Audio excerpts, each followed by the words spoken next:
Yun mga kagimat, mga orasyon sa kabal, yung mga naghihiwa dito, no? Marami kasing lumalabas na mga orasyon.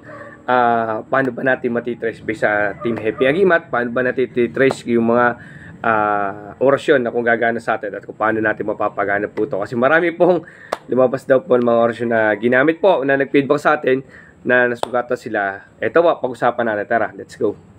What's up mga kagimat? Na ito na naman ninyong kagimat, si Happy Agimat na mahilig sa agimat, pero wala namang agimat. Nasa puso ang tunay na agimat.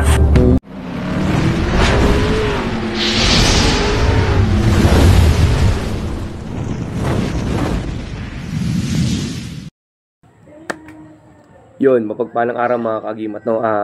Maraming mga nag-feedback sa atin about sa mga orasyon na kumakalat ngayon. Maraming mga orasyon, no? Mag-iingat tayo sa mga orasyon na kumakalat. Maaring may kulang, maaring mali, maaring tama. Pero paano ba natin kasi marami pong nag-feedback sa atin na dinasal nila yung mga orasyon na nakuha nila sa ating mga social media, sa mga social media na may pagpapila. Nung sinubukan nila ay nagsugat po yung kamay nila. Yan. Paano ba ito mga kagit, pag-usapan natin? Marami kasing orasyon kasi na lumalabas na kailangan natin ng debosyon, yung pananalig sa kung sa inyo po, kung debosyon 14 days, di 14 days ang gawin nyo. Yung iba kasi ay minamantra. Tapos yung iba kasi ay yung pamamaraan ng Team Happy Agimat, yung walang debosyon, no? Pagpapakapit, no?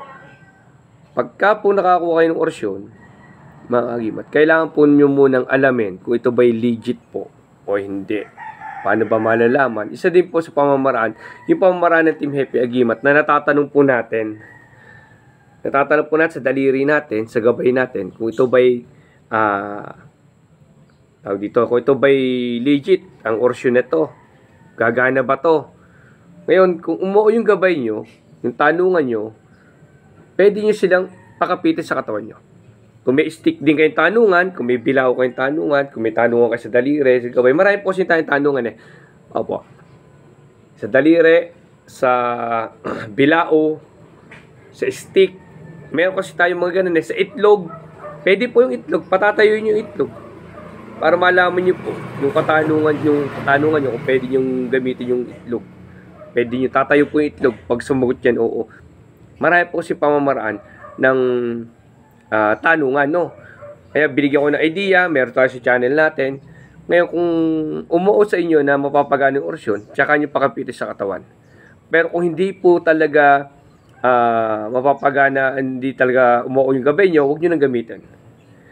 Kasi po marami pong na aksidente sa atin ng mga sugat-sugat nga dahil sa kakatesting po nila, kasi wala po silang guidelines kung paano gamitin yung mga orasyon na nakikita natin sa social media.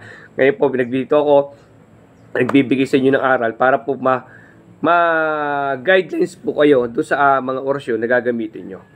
Marami na pong dugan. Tsaka ang kabal po, totally, hindi po ganun na pag may orasyon kayong kabal na paghahanan nyo, ay hindi na po kayo masusugatan. Hindi po kayo immortal. Mortal po tayo. Wala pong mortal na hindi nasusugatan. Yung lahat ng malalakas ang kabal, nasusugatan po yan. Imposible pong hindi masusugatan yan. Kalimitan yan nagaganap po sa mga emergency po talaga. At nakakadagdag din naman po yan. Pero hindi po pag meron kayong orasyon, ay ganun-ganun na lang po na hindi kayo tatablan. Marami dyan, totoo lang po, marami dyan mga ayaw lang po maraming tatama kasi marami dyan mga gato-gato ginawang na aksidente sa motor, duguan. Opo, wala po kasing immortal, walang immortal sa atin. Tao lang po tayo, no? Mortal po tayo.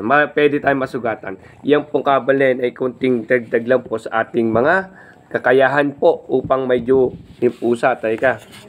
Ayan. Teka lang. Okay. Ulit tayo ng pusa. Upang dagdag lang pong protection sa atin. Pero matagal din po bago mapakapit maigi yan. Kasi po sa pag-ano ng kabal, kailangan nyo rin kasi ng mga kabal ng orasyon.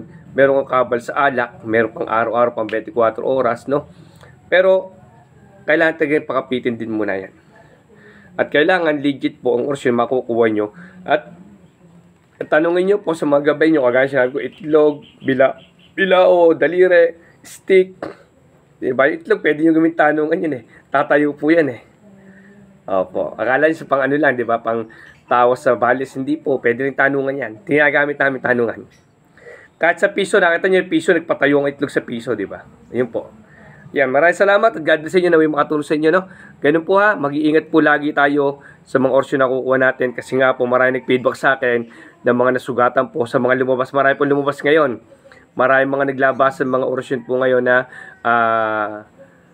kabal. Kung maaaring gumana sa kanila yun, hindi gumana sa inyo, siguro hindi uubra sa inyo, tanongin nyo mga gabay kung uubra sa inyo. Yan, dagdag idea po. Maraming salamat at God bless sa inyo lahat.